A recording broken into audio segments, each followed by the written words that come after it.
The scanning chamber hummed with anticipation as I, Research Coordinator Vex-12 of the Kaltharian Intelligence Division, prepared for what should have been the simplest extraction of my 300-year career. My sensory stalks twitched with barely contained excitement. Finally, after 6 months of diplomatic negotiations and careful planning, we had acquired a human specimen for cognitive mapping.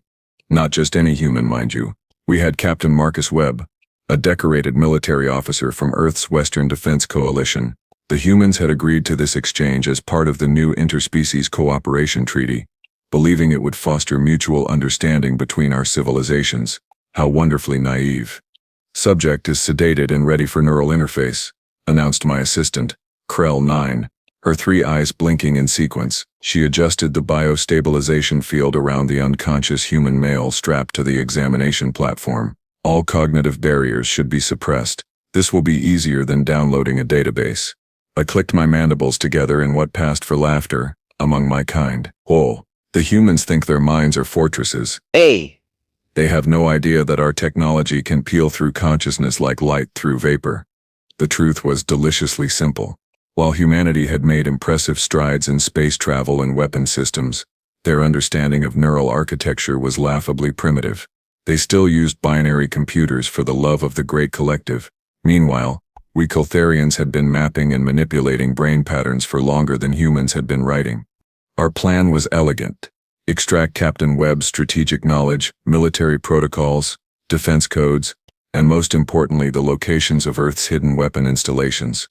Then we would simply wipe his memory of the extraction, return him to Earth with fabricated memories of a pleasant cultural exchange, and use the intelligence to position ourselves as the dominant power in this sector of the galaxy. The Galactic Council would never need to know. Earth would never see it coming. Initiating primary neural link, I said, extending my 4-fingered hand toward the control interface. Holographic displays bloomed around me, showing Webb's brain activity in real time. Alpha waves, beta waves, the primitive electrical pulses of human thought, flickering like candles in the dark. Beginning memory extraction in 3, 2, 1. The neural bridge activated with a satisfying pulse of energy. I felt the familiar sensation of my consciousness touching another mind, that electric moment of contact before the download began. Standard procedure called for a gradual approach, gently easing into the subject's memories to avoid triggering defensive responses. But humans had no defensive responses. Not really. A few studies of their psychology had shown us that much. So I pushed deeper, faster, eager to claim my prize. That was my first mistake. The moment my consciousness fully entered Captain Webb's mind, something felt wrong. The expected landscape of organized memories and thoughts was not what I encountered. Instead, I found myself in what I can only describe as organized chaos. No, not chaos. That implies randomness. This was something else entirely. Coordinator Vex, are you receiving data? Krell 9's voice seemed distant, filtered through layers of something I could not quite identify. Krell 9's voice seemed distant, filtered through layers of something I could not quite identify. I am inside, I replied, though my attention was mostly elsewhere. The structure is unusual but manageable. Proceeding with extraction, I navigated deeper into Webb's neural pathways, searching for the military secrets we needed. Human minds, according to all our research, stored memories in neat categorical sections. Combat training should be here. In the motor cortex integration zone, strategic planning should be there. In the prefrontal executive function area. Except nothing was where it should be. I found combat memories mixed with childhood recollections of a birthday party. Strategic planning documents were somehow connected to memories of cooking breakfast. Security protocols were tangled up with song lyrics and jokes and conversations with friends. It was like someone had taken a perfectly organized filing system and deliberately scrambled it into an incomprehensible mess. This is not right, I muttered, my sensory stalk stiffening with confusion. His memories are corrupted, disorganized beyond conventional parameters. Should I abort the connection? Krell 9 asked, a note of concern in her synthesized voice. No, my pride would not allow it. I had successfully mapped over 6,000 alien minds from 40 different species. One human would not defeat me. I simply need to adjust my search parameters.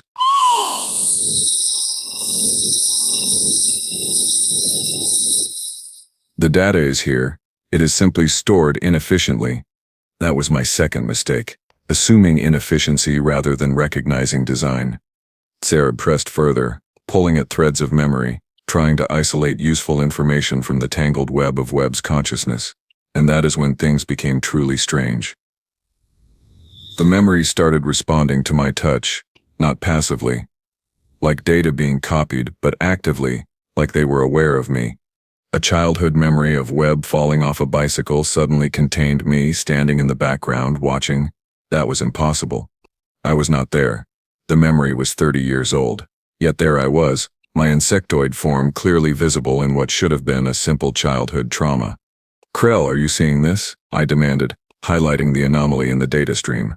"Coordinator, the subject's brain activity is increasing. He is becoming conscious. This should not be possible. The sedation field is at maximum strength."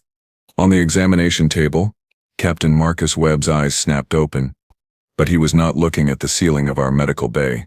His eyes, those strange human eyes with their single iris and pupil, were focused on something else, something internal.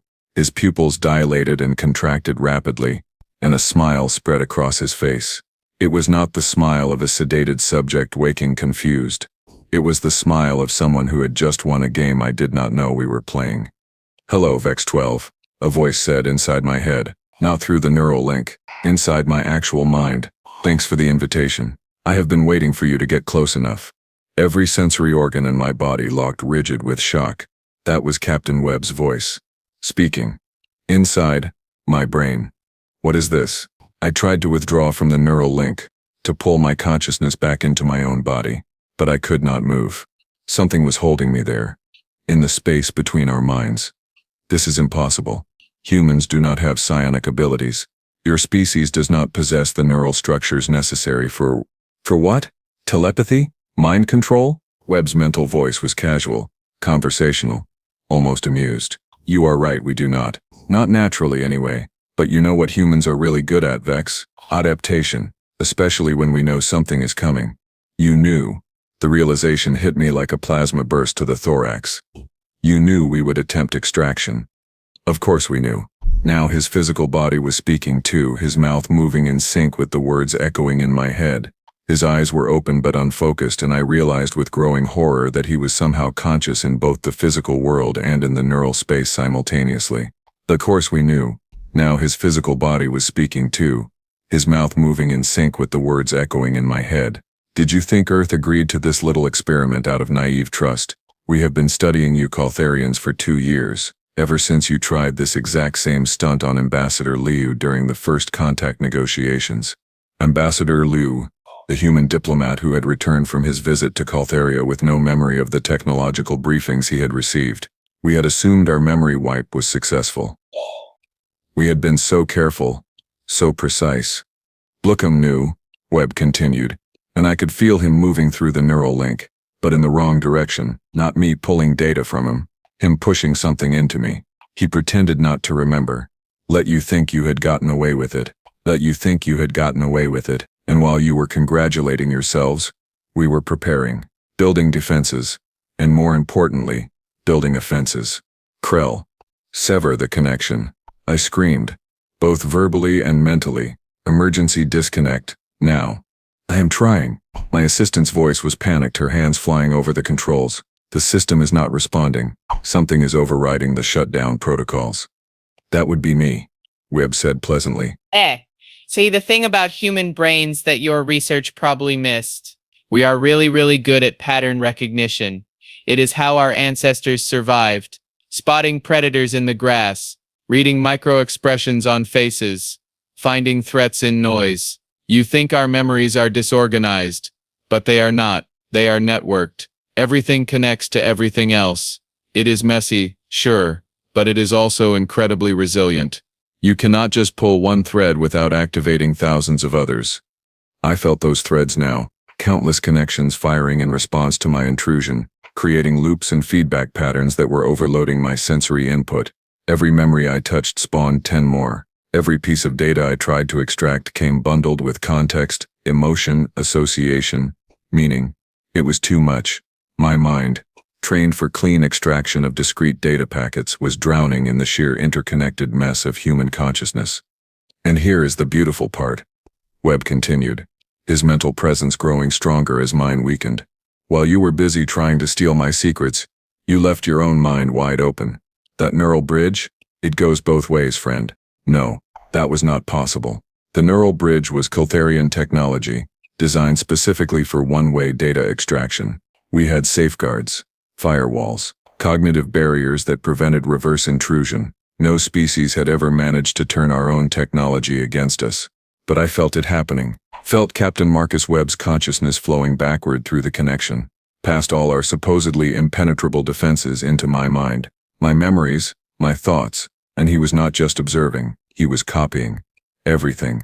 Our intelligence division protocols, the location of our hidden observation posts, the names and assignments of every Kaltharian agent operating in human space, the political structure of our government, our military capabilities, our weaknesses, all of it flowing into him like water into a vessel, and I was powerless to stop it. Stop. I managed to whisper, both mentally and verbally. Please, you do not understand what you are doing. If you take this information, it could start a war. Oh, I understand perfectly, Webb replied. And you are right. It could start a war. The war you were planning to start with the intelligence you tried to steal from me. The difference is now we get to start it on our terms, with full knowledge of your capabilities. That is called deterrence. Vex, welcome to human military strategy. The Galactic Council will not allow. The Galactic Council will do exactly what we tell them to do once we present evidence of your little mind theft operation. How do you think they will react when they learn you have been secretly mapping the brains of their diplomats and representatives for years? When they realize that every negotiation, every treaty, every agreement made with Kaltharia might have been compromised by neural extraction? I had no answer, because he was right. The Galactic Council's laws on cognitive privacy were absolute. What we had been doing was not just illegal, Holza. It was considered a violation of the fundamental rights of sentient beings. If exposed, Kaltharia would be expelled from the Council, isolated, possibly even sanctioned militarily. Now then, Webb's voice took on a sharper edge. Let us discuss terms. You are going to shut down your entire intelligence operation. All of it. Every agent, every spy, every neural extraction program. You are going to turn over complete documentation of everyone you have scanned so we can inform them and their governments, and you are going to do it quietly without causing an incident. Because if you do not, well, let us just say the humans have gotten very good at information warfare. The entire galaxy will know what you have been up to before your government can even formulate a response. My sensory stalks drooped in defeat, complete and utter defeat. We had walked into a trap so perfectly constructed that we never saw it coming. The humans had not just defended against our neural extraction, they had weaponized our own confidence against us, turned our greatest intelligence asset into a liability, and extracted more information from us than we could ever have stolen from them. There is one more thing, Webb added, and I felt a surge of new data pushing into my consciousness. Not stolen intelligence this time. Something else. A program. A virus. No, not a virus. A vaccine. This is a little gift from humanity's Cognitive Defense Initiative. It is a neural patch that will spread through the Kaltharian collective consciousness network you all share. It will not hurt you, but it will make it impossible for any Kaltharian to ever perform non-consensual neural extraction again. Think of it as forcibly updating your species' ethical subroutines. You cannot alter our fundamental neural architecture. I protested weakly. That is genocide. Changing what we are at a basic level. Is it? Webb's tone was cold now, all pretense of friendliness gone. You were perfectly happy to alter human consciousness without consent, to steal, manipulate, and erase as you pleased.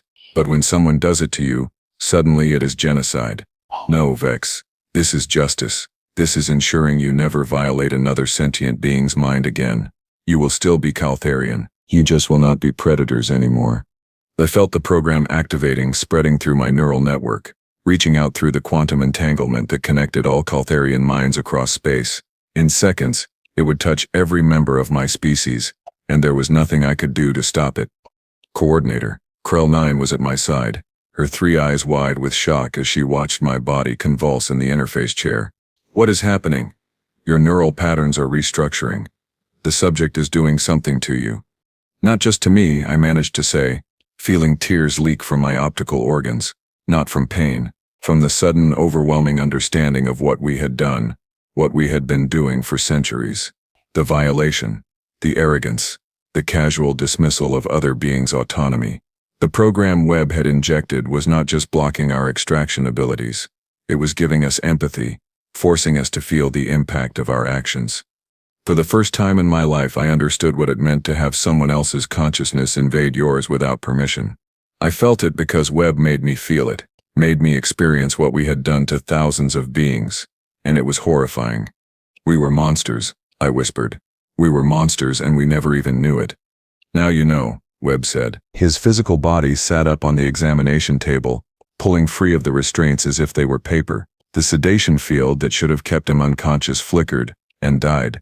He looked at me with those human eyes, and I saw something in them that terrified me more than any weapon. Understanding, he knew exactly what he had done to me, to us, and he had done it anyway, because it was necessary. Go home, Vex-12, Captain Marcus Webb said, oath aloud and in my mind. Tell your government what happened here. Tell them the age of Kaltharian intelligence dominance is over. Humanity is done being studied, analyzed, and violated. We are officially off limits. Understood? I nodded, my entire body trembling. Understood. As the neural link finally, mercifully disconnected, I collapsed in my chair, gasping for breath. I did not technically need. Krell 9 caught me, her concerned chirps barely registering through the overwhelming cascade of new feelings and sensations flooding my rewired consciousness. Across the room, Captain Marcus Webb stood up, stretched like he had just woken from a pleasant nap, and smiled. It was the smile of someone who had just pulled off the greatest counterintelligence operation in galactic history. And the truly terrifying part, I suspected this was only the beginning. Humans, I realized with a certainty that chilled my exoskeleton, were far more dangerous than any of us had imagined. The journey back to Kaltharia took 6 days, and every single moment was torture. Not physical torture, of course. The neural patch Webb had installed did not cause pain, but it forced something infinitely worse. Genuine awareness of what we had become. I sat in my quarters aboard the research vessel, watching the stars streak past through the viewport, while my mind replayed every extraction I had ever performed. Except now, I felt them, all of them. The confusion of the subjects as I invaded their most private thoughts. The violation they experienced even under sedation. On some deep unconscious level, the erasure of their autonomy, their consent, their fundamental right to the sanctity of their own minds. 6,000 extractions over 3 centuries. 6,000 violations I had committed with pride and efficiency. Krell 9 entered without knocking. We were past such formalities now. The neural patch had spread through our entire crew within minutes of my infection, riding the quantum link that connected all Kaltharian minds. 23 scientists and technicians, all suddenly burdened with the weight of empathy we had never possessed before. The governing conclave has demanded our immediate report upon arrival, she said, her voice flat. All of us sounded like that now. Hollow, like someone had scooped out our certainty and left only questions behind. They are calling it a catastrophic failure. They want to know how a human managed to compromise our entire intelligence apparatus. Let them call it whatever they want, I replied, still staring at the stars. The truth is, we compromised ourselves. We spent so long believing we were superior that we never considered we might be the primitive ones. Krell 9 settled onto the resting platform beside me. Her 3 eyes blinked out of sequence, a sign of distress. Did you access the data Webb pushed into your mind? The complete files on human cognitive development. I had. During the long, sleepless hours of our journey, I had examined every piece of information Captain Marcus Webb had forced into my consciousness. It was all there. The entire human counterintelligence operation, laid out like a textbook. They had known about our neural extraction capabilities for over 2 years. Ambassador Liu had been their canary, deliberately allowing us to scan him while a team of human neuroscientists monitored the process through hidden biosensors. The humans had spent those 2 years doing what they apparently did best, turning a disadvantage into a weapon. They could not naturally block neural extraction. Their brains were not built for it. So instead, they had weaponized the very traits we thought made them vulnerable. That chaotic, interconnected neural structure was not a flaw. It was a feature. Human brains evolved to process vast amounts of social information, to track dozens of relationships simultaneously, to find patterns in noise and meaning in chaos. What looked like disorganization to us was actually a sophisticated defense mechanism. Try to extract one memory, and you triggered thousands of associations. Try to navigate their consciousness, and you got lost in a labyrinth of connections that looped back on themselves. But that was just the defense. The offense was even more brilliant. While we Kaltharians had evolved with natural psionic abilities, we had never needed to develop technological alternatives. Our neural interface systems were extensions of our biological capabilities, refined but fundamentally unchanged for millions of years. We were like a species that had evolved wings, never bothering to invent airplanes because we could already fly. Humans, lacking any natural psionic ability, had been forced to develop neural technology from scratch, and they had made it adaptable, programmable, capable of functions we had never imagined.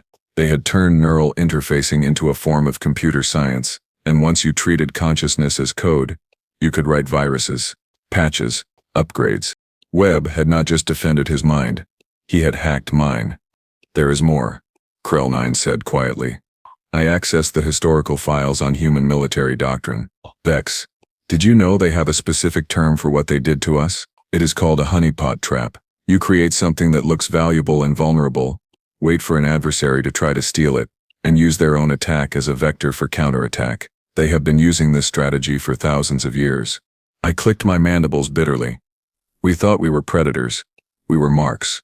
The other crews are reporting similar experiences, she continued.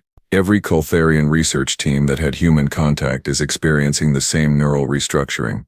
The patch is spreading through our entire species at exponential rates. By the time we reach Kaltharia, it will have touched every mind in our civilization. Good, I said, surprising myself. The old Vex-12 would never have said that. The old Vex-12 would have been horrified at the extinction of our greatest evolutionary advantage. But the new Vex-12, the one with empathy forced into his neural architecture, understood what Webb had actually done. He had not destroyed us. He had saved us from ourselves. The comm system chirped with an incoming priority transmission. I activated it, and the angular face of Magistrate Thon 7 appeared in holographic form. She was old by our standards, nearly 500 years, and her sensory stalks were gray with age, but her 3 eyes were sharp as she regarded me with barely contained fury. Research Coordinator Vex-12, she said, her voice dripping with contempt. I have reviewed your preliminary report. You allowed a human to infiltrate your mind, compromise our intelligence network, and infect our entire species with an unauthorized neural modification. Do you understand the magnitude of your failure? I understand perfectly, Magistrate, I replied calmly. I also understand that this so-called failure has prevented what would have been a catastrophic war, one we would have lost. Her sensory stalks stiffened with outrage. Lost? To humans, they are barely a spacefaring species. Their technology is centuries behind ours. Their military just defeated our intelligence apparatus without firing a single shot, I interrupted, feeling a strange sense of liberation in contradicting a superior. The old Vex would never have dared. The new Vex had nothing left to lose. They turned our greatest strength into our greatest weakness. They made us hack ourselves, and they did it so elegantly that we never saw it coming. Does that sound like a species we could defeat in conventional warfare? Magistrate Thon 7 opened her mouth, then closed it. I saw the moment the neural patch caught up with her, spreading through the quantum link during our conversation. Her expression shifted from anger to confusion, to something that looked almost like horror. What is this? She whispered, her 3 eyes blinking rapidly. What am I feeling? Empathy, Magistrate. Conscience. The ability to understand how our actions affect other sentient beings. Everything we should have had from the beginning, but evolved without. The humans just gave us a forced upgrade. She was silent for a long moment, processing the cascade of new sensations. I could see it happening, the same thing I had experienced. Centuries of decisions being re-examined through a new lens. All the extractions she had authorized. All the minds she had violated in the name of Kaltharian superiority. We were wrong, she said finally, her voice barely audible. About everything. Yes, the Galactic Council. If they learn what we have done, they will learn, I said firmly. Because we are going to tell them, all of it, every extraction, every violation, every species we compromised. Webb gave us the evidence we need to confess, and we are going to do it before the humans expose us themselves. That is political suicide. The Council will expel us. We will lose our seat, our trade agreements, our alliances. Kaltharia will become a pariah state. Better a pariah with a conscience than a predator wearing a diplomat's mask. I replied, and maybe if we are honest about what we did and what we have become, some species will be willing to give us a second chance, including humanity. The magistrate stared at me for several long seconds. Then, to my surprise, her posture relaxed. The rigidity of outrage melted into something that looked almost like relief. The patch was working on her too, showing her what I had already realized. Confession was not punishment, it was liberation. I will convene the full governing conclave upon your arrival, she said. We will discuss terms of disclosure and reparations. Vex-12, you realize what this means for your career? Your reputation? I do, and I find I do not care. There are more important things than career advancement. She almost smiled at that, almost. Then her hologram flickered and vanished. Krell 9 looked at me with something approaching admiration. You just committed political suicide on behalf of our entire species. No, I corrected her. Captain Marcus Webb committed political surgery on our entire species. I am just acknowledging the operation was successful. The remaining days of our journey passed in a blur of preparation and consultation. The neural patch continued spreading through Kaltharia's population, and with it came something unprecedented in our history: public dissent. Kaltharians across our homeworld and colonies were accessing their leaders' memories through our shared consciousness network, seeing the truth of what our intelligence division had been doing, and they were angry. Not angry at humanity. Angry at us. At the government that had authorized these violations. At the scientists like me who had carried them out. At the cultural arrogance that had convinced us such actions were acceptable. By the time our ship entered orbit around Kaltharia, protests had erupted in every major city. Not violent protests. We were not built for violence, but millions of Kaltharians stood in silent judgment outside government buildings, their sensory stalks lowered in a gesture of collective shame. The governing conclave met in emergency session. I was summoned to testify, and I told them everything. The failed extraction, Webb's counterhack, the neural patch, the evidence of our crimes that was even now being compiled by human intelligence analysts. We have three options, I concluded, standing before the circular assembly of Kaltharia's most powerful leaders. We can deny everything and wait for the humans to expose us, destroying what little credibility we have left. We can attempt a cover-up, which will fail, and make everything worse. Or we can confess, completely, honestly, and hope that radical transparency earns us some measure of mercy from the Galactic Council. The humans have already contacted us, announced Premier Vac-3, our civilization's nominal leader. She looked older than I remembered, her exoskeleton dull with stress. They are offering terms. Terms? I had not expected that. I assumed humanity would simply go public with everything, hang us out to dry, and let the galactic community tear us apart. Surprisingly reasonable terms, the Premier continued. Activating a holographic display, Captain Marcus Webb's face appeared, larger than life, addressing the conclave with the calm confidence of someone holding all the cards. They will delay releasing evidence to the Council for 60 days. In that time, we are to voluntarily disclose our neural extraction program, shut down all intelligence operations, and submit to independent oversight. If we comply, they will present our cooperation as a mitigating factor. If we refuse or attempt to hide anything, they will release everything immediately and lobby for maximum sanctions. They are giving us a chance to save face, Magistrate Thon 7 said, wonder in her voice. Why? I knew why. Because I had been inside Webb's mind just as he had been inside mine. During those brief moments of connection, I had felt the shape of his thoughts, the structure of his values. Humans, for all their capacity for violence and deception, had something else too. Something we had never evolved. A genuine belief in redemption. Because they do not want to destroy us, I said. They want to change us. The neural patch was not revenge. It was an intervention. They are giving us the opportunity to become better. Or they are giving us rope to hang ourselves with, another magistrate grumbled. How do we know this is not another trap? We do not, I admitted. But does it matter?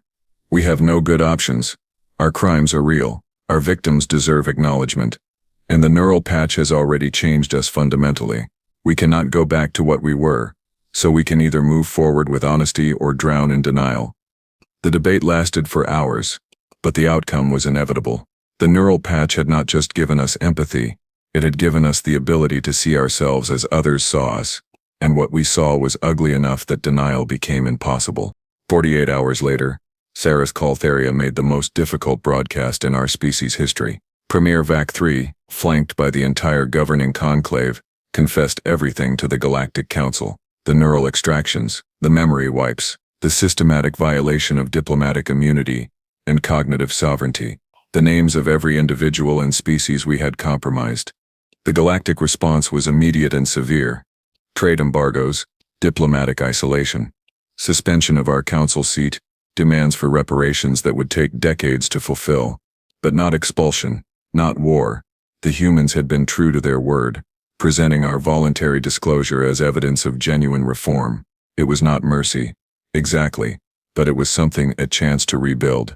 3 weeks after our return to Kaltharia, I received an unexpected message. It came through official diplomatic channels, encrypted with human military codes, and it was from Captain Marcus Webb himself. The message was brief. Research Coordinator Vex-12. Ma'am, told you have been instrumental in your species' disclosure and reformation. I wanted you to know that your actions have not gone unnoticed. Humanity is willing to consider a cultural exchange program with reformed Kaltharia. If you are interested, we could use someone with your unique perspective to help bridge our species. Someone who understands both what we were fighting against and what you are fighting to become. Think about it, Marcus Webb. I read the message 3 times. My sensory stalks trembling with emotions I still did not have names for.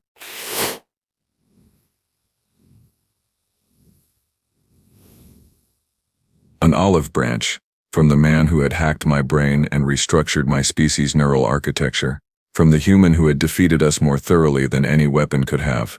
It should have felt like salt in a wound. And, instead, it felt like hope. Are you going to accept? Krell 9 asked, reading the message over my shoulder. I do not know, I admitted.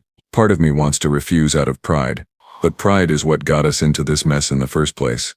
The new Kaltharia will need ambassadors who understand what we lost and what we gained, she said thoughtfully. Well, better than the coordinator who experienced the transformation firsthand. She was right, of course. We had spent centuries believing we were the smartest species in the galaxy, the most evolved, the most capable. It had taken a species without natural psionic abilities to show us how primitive our thinking truly was. They had not just defeated our intelligence operation, they had taught us that intelligence without wisdom was just sophisticated foolishness. I composed my response carefully, choosing each word with the kind of precision I once reserved for neural extraction protocols.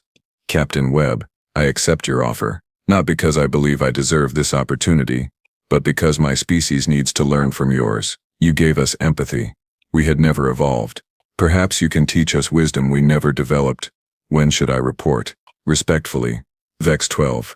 His response came within hours. Next month. Come to Earth. We will show you what humanity is really about. And Vex? Stop calling it a hack. What I did was more of a patch. You were not broken. You were just running corrupted software. Welcome to version 2.0. Webb. Webb. I clicked my mandibles together and realized I was laughing. Actual laughter. An expression of joy I had never properly felt before the neural patch gave me the emotional range to understand it. We had tried to hack a human mind, and got hacked instead. But in the process, we had been given something infinitely more valuable than stolen intelligence. We had been given the chance to be better than we were. Krell 9 and I stood at the viewport, watching Kaltharia rotate below us, its cities flickering with lights in the darkness. Somewhere down there, millions of our people were experiencing the same transformation we had gone through, learning empathy, discovering conscience, struggling with the weight of past sins and the possibility of future redemption. Do you think other species will forgive us? Krell 9 asked quietly. Some will not. That is their right. I replied. But maybe that is not the point. Maybe the point is learning to forgive ourselves, not to excuse what we did but to acknowledge it, make amends and become something new. That sounds very human, she observed. Yes, I agreed. It does. Outside the viewport, stars wheeled in their ancient patterns, indifferent to the small dramas of organic beings struggling to evolve, to improve, to become worthy of the consciousness they possessed. Somewhere out there, Earth orbited its yellow sun, home to a species that had taught us the most important lesson in galactic history. The most dangerous thing about humanity was not their weapons, their technology, or even their tactical brilliance. It was their stubborn, relentless belief that anything could change, anyone could improve, and redemption was always possible if you were brave enough to face what you had been and choose to become something better. They had hacked our minds. But more than that, they had hacked our souls, and against all odds we were grateful for it. I began composing my formal acceptance to the Human Cultural Exchange Program, already planning the work ahead. There would be years of difficult conversations, painful revelations, and hard-earned trust. But for the first time in my 300 years of existence, I was not just extracting information from the universe. I was learning from it. And that, I realized, was what intelligence was supposed to be about all along.